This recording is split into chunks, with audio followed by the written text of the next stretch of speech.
what I do here is with the video downlink, I've got another pair of glasses with a video screen, and I'm playing it through my video screen, and I'm seeing what's coming through the little camera here, which is tuned to the big camera that's actually shooting.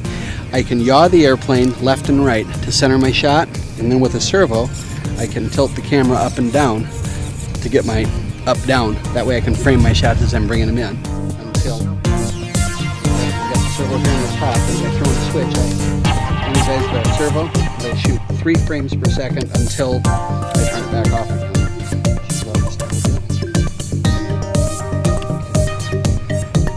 So what I do is I get a little bit of open space here.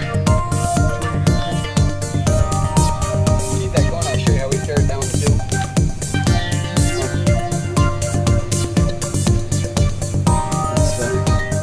That's all the pictures.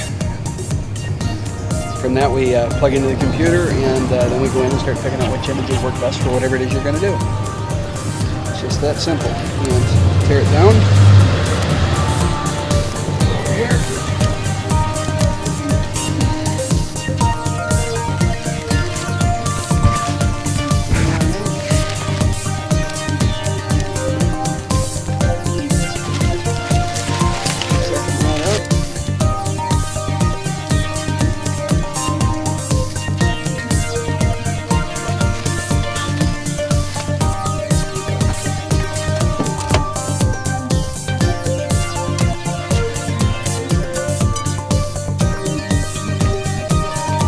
Just that simple. I'm ready to pack up and go on to the next shot.